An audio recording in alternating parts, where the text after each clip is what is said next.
Sir ನಿಮ್ಮ ಹೆಸರು? ನಾರಾಯಣಗೌಡ ಅಂತ. ಯಾವ ಊರು? ಗವಿನಾಗಮಂಗಲ.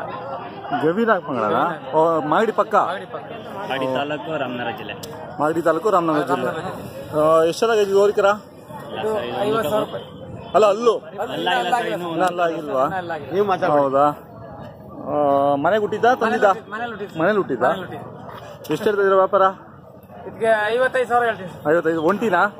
ಜೊತೆ ಹಾಕಿಲ್ಲ, ಊಟ ಹಾಕಿಲ್ಲ? ಜೊತೆ ಹಾಕಿಲ್ಲ. ಮನೇಲಿ ಹುಟ್ಟಿರೋದು. ಹಸುಗಳು ನಾಟಿ ಹಸುಗಳು ಎಷ್ಟಾವ ಮನೇಲಿ? ಎರಡವ. ಇದೊಂದೇ ತಂದಿದ್ದೀರಾ?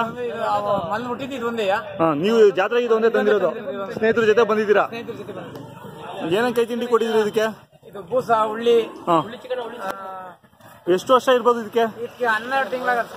1 ವರ್ಷ ಅಷ್ಟೇನಾ? ತಿರ್ಗಾ ಇದ್ರಮ್ಮ ಫಲ ಆಗಿದ್ಯಾ? ಇದೈತಾ? ಮತ್ತೆ 1 ವರ್ಷ ಮೇಲೆ ಆಗಿರ್ಬೇಕು ಇದಕ್ಕೆ.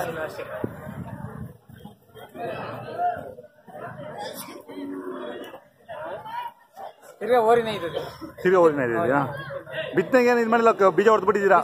ಚೆನ್ನಾಗಿ ಲಕ್ಷಣ ಐತಲ್ಲ, ಬಿತ್ತನೆಗೆ ಬಿಡ್ಬೇಕಿತ್ತು. ಹೌದಾ? ಅಲ್ಲ ಇದು ಓಕೆ, ಇನ್ನು ಸ್ವಲ್ಪ ಮೇದಿದ್ರೆ ಚೆನ್ನಾಗಿರೋದು. ಯಾಕಂದ್ರೆ ಬಿತ್ತನೆ ಓರಿಗಳೇ ಇಲ್ಲ, ಯಾವ್ದಾವ ಕಟ್ತಾರೆ ನೋಡಿದ್ರೆ ನಗು ಬರುತ್ತೆ ಅಂತ ಇರ್ತವೆ ಎಲ್ಲ. ನೀವೇನ್ ಮಾಡ್ತೀರಾ? ಬಿತ್ತನೆ ಬೀಜ ಹೊಡೆದು ಬಿಡ್ತೀರಾ? ಮಾಡ್ತೀರಾ? ಬಿತ್ತನೆಗೆ ಓರಿಗಳು ಇಲ್ದಂಗೆ ಆಗ್ತವೆ ನೋಡಿ. ಇದು ಲಕ್ಷಣ ಐತೆ, ಸ್ವಲ್ಪ ಮೇದಿದ್ರೆ ಚೆನ್ನಾಗಾಗೋದು.